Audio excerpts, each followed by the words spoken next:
Hi, my name's Barry Crampton. Today I'm going to show you around our Range Rover Evoque, then I'll take you for a ride in it, but first I'll tell you a little bit more about it.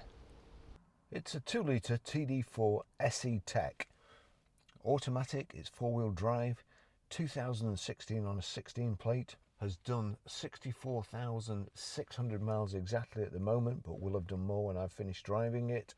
Fuel economy, urban 39.2 miles per gallon. Extra urban 53.3 miles per gallon, and combined is 55.39 miles per gallon. Very accurate figure there. 0 to 60 8 seconds, top speed of 121 miles per hour, out of 178 brake horsepower, 4-cylinder 16 valve engine. Road tax 6 months is £82.50 and 12 months is £150. So real stealthy looking vehicle here. We've got the gloss black grille, xenon headlamps, high pressure headlamp wash, the front parking sensors in the lower part of the front grille there, front fogs and LED running lights, multi-spoke alloys. You've got the plastic wheel arch protectors there as well. And the thing I like about this car is it's a real nice design, but nothing kind of is in your face. You've got the vents here, nice and black and all very, very discreet, but you can still notice them, not like, you know, in a bright colour. It's there and kind of imperceptible, but still looks great. Power folding door mirrors. We've got the gloss black trim around the windows, the lower sill protection, and again it's got the gloss black insert to match the bodywork. Rear privacy glass, the integrated rear tailgate spoiler, also with the kind of dead heat and a shark race GPS positioner and radio aerial. Oops. Electric boot release, split folding rear seats, 60/40, and then you've got this load cover here. It's got more loading space underneath this hard cover here, but plenty of room for luggage, a power socket over there as well. Reversing sensors in the back there.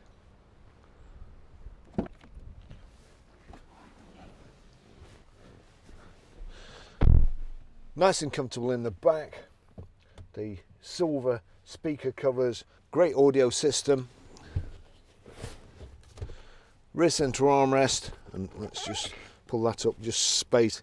You couldn't put a phone in there unless it's in a case, otherwise it'd just slide around, but it's space for something. 2 cup holders. Got the Isofix rear child seat anchor points, sorry, and your kind of magazine nets here. It's really nice, especially with the full pan roof here. Nice lighting area in the back, so you don't feel shut in or claustrophobic. I'll just take you for a ride in it.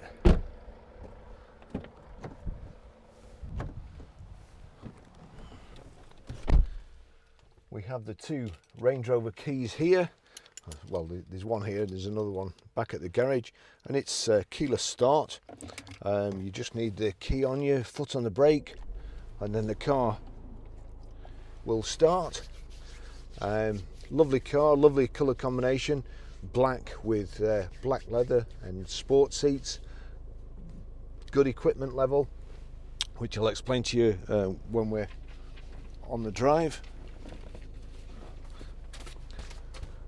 Service history, we've got the bills here. Of course, it's a stupid digital service history, no book, but we have 3 bills. First service was at 18,716 miles on the 29th of the 9th 2017 at Hatfield Land Rover. Then another service at Hatfield Land Rover on 40,635 miles on the 10th of the 5th 2019, and then Montador Motor Engineers Limited, that was the 20th of the 8th 2020, and the mileage was oh gosh, if I can find it, mileage 60,778. So it's done 64,607 miles now. And probably I think the best looking mid-range 4x4 or SUV, whatever you want to call them. Some look like 4x4s and they're only two-wheel drive. But this is a lovely vehicle. We've got electric seats. Let me just see. We've also got, if I turn the headlights on like so and then squirt the screen, we've got high pressure headlamp wash. Let that finish, and here we go, sat nav. But and we've got, as I say, it's a lovely looking vehicle. Ticks all the boxes for me. The only thing I'd prefer it to have, really, that it's got keyless ignition. I don't like keyless ignition. I'd prefer a key that goes in the steering lock. Makes it harder for people, or not people, thieves, scumbags, to steal.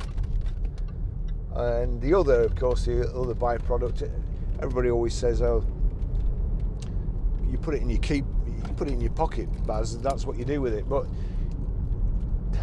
they spend millions developing cars and obliterating rattles and knocks and so on, and then they give you a key that you don't actually need, which invariably ends up in the cup holder and then rattles for the duration of your journey. So it just seems stupid to me. It would be a lot better if you knew where it was in the ignition and on.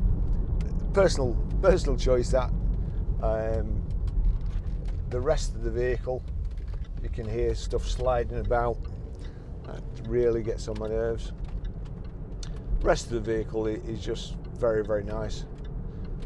Xenon headlamps, got front and rear parking sensors.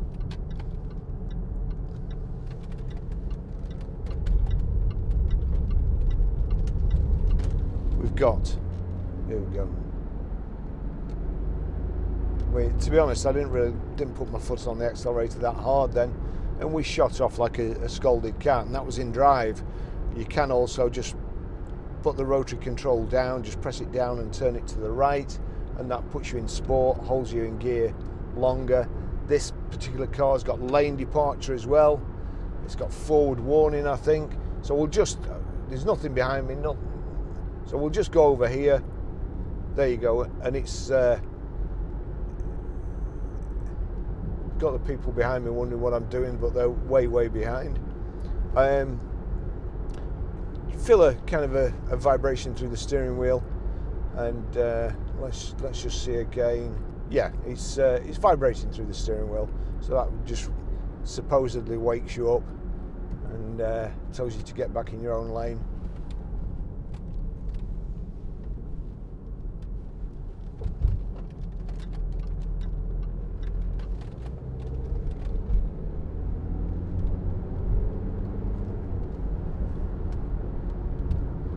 Nice padded dash there with the kind of contrast stitching.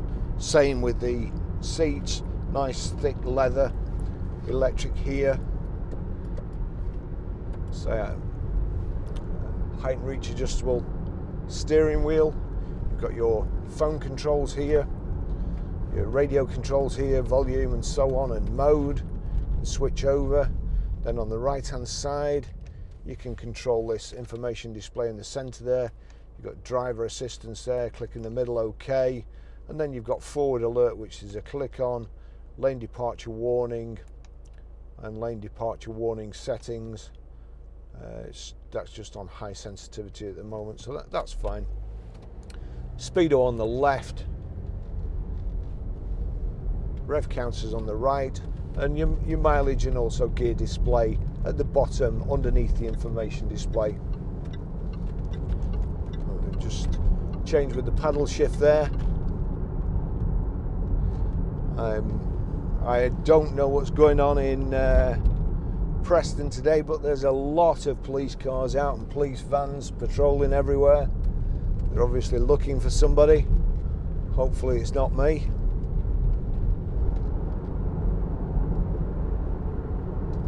Nice drive, nice driving position, seating position, front central armrest, and in there you've got another power socket, you've got an aux in, and also a USB, and that looks like there's also an iPod connector, which is going back a bit now. Of course, they change the connections every year, so you've got to buy new leads and a new charger.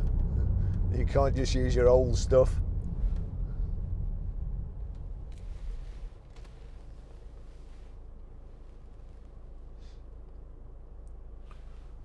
This car is just as it's coming. It's not been cleaned. It's not even being washed. We're in lockdown at the moment. We can carry on with our work that we can't do from home, and obviously I can't make sure the car's all right from home. And while I'm doing that and doing the test drive, I'm incorporating the video as well, which is what we do every other day really, but as I say, we can't do that from home. And if you are interested in the vehicle, please call. Don't turn up at the garage. We can't show you around cars. And right at this moment, we're getting lots of phone calls, and I can only assume they're off very, very stupid people, or the trading standards, all wanting to arrange test drives, which has never happened before. Virtually not like this anyway, as long as I've been in the motor trade. And it's you know, when you're in the middle of a job, you run to the phone, you've got oil and stuff on your hands, you run to the phone, and it's somebody who you think is a mystery shopper. You're not going to be in the best of moods. So trading standards, don't ring us, please. Get on with doing something useful.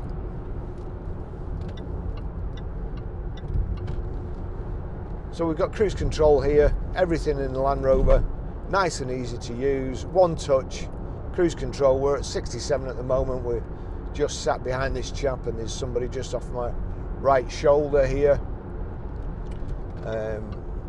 In order to get up to 70 miles an hour, I can just click like so. There you go, more police.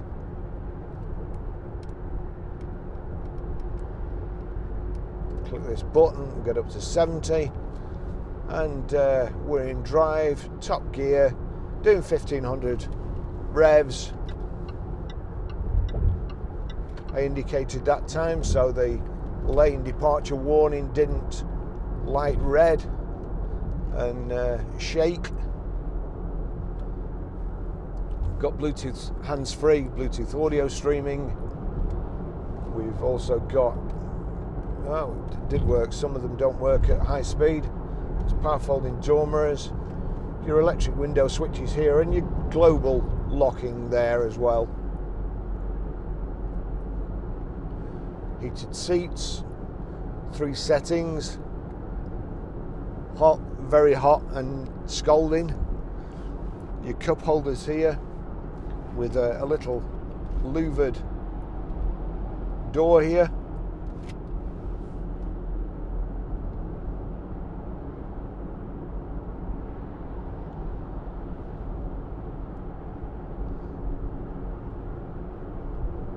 Nice car, drives lovely. Very positive steering, as you'd expect from a 4-wheel drive. I'll show you how to set the sat-nav, how to delete a mobile, how to pair a mobile, and how to stream audio. In fact, I'll just turn that down. And then if we go hit the music symbol there, you'll see their audio's off, but if I turn it up, turn it down,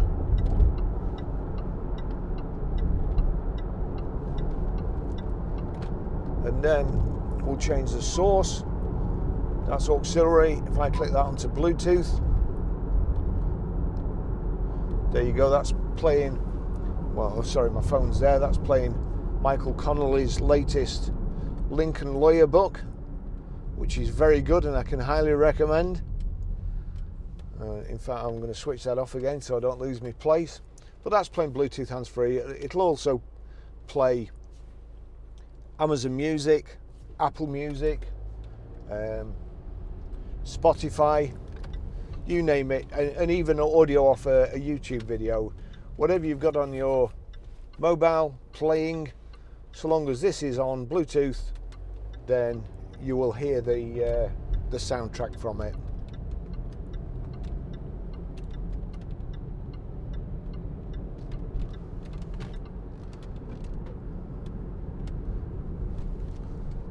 I'm not sure this guy behind me wants to stop in his own lane, to keep an eye on him.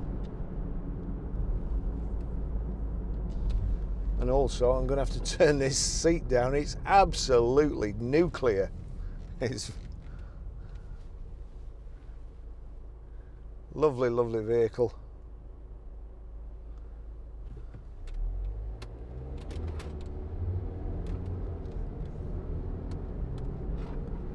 I don't know what's moving about in the back there, but it is very annoying. I can't get my hand back there. I think it's something in the door pocket in the rear door.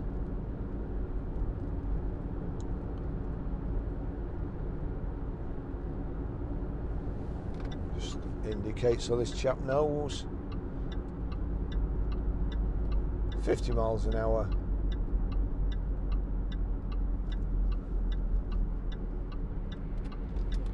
There we go. Just put the sat nav back on again.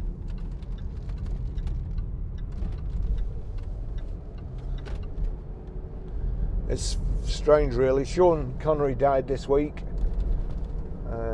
The best James Bond, I suppose, or in most people's eyes, the one I remember, and certainly the one I remember when I went to the cinema to see Goldfinger, and he was in his Aston Martin and flipped the little panel up in the centre, and there is like a tracking device, a sat nav. Never did I think as a kid of about, what would it be, 6 or something. Always fascinated with cars, but never expected that one day I'd be driving a car like James Bond with a screen in the centre. So things have come on a long way, but if I'm honest, I'd still rather have his DB5. Although I think in some Bond films it was a DB6.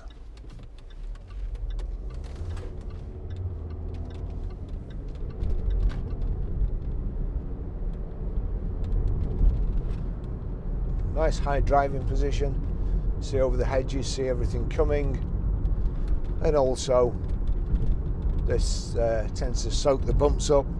You've got your terrain response here, your stupid stop start switch there, and your ABS, heated seats, your climate control.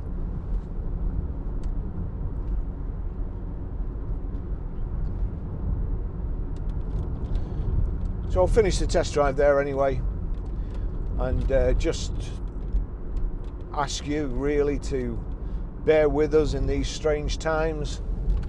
We can't do test drives. There's no point turning up at the garage demanding a test drive, because you ain't going to get one. We will try and work with you if you want to buy the vehicle. There are ways. There's click and collect. And there's ways of doing it properly, but also if you could bear in mind that every time somebody's been in one of our vehicles, we have to sanitize it again with our valeter's time and the stuff he uses. It's probably costs us 30 to 40 quid to have it re-sanitized. And you don't have an automatic right to come to the garage, go out in any car you want, put our no claims bonus at risk. You know, it's up to us whether we let you go out in it or not. And although we do want to sell cars, we don't want to be responsible for harming anybody's health, passing any virus on, and doing anything that will be rewarded with a massive fine. So please bear that in mind. Give us a call. Let's see what we can sort out. Thanks for watching. I'll see you in the next video.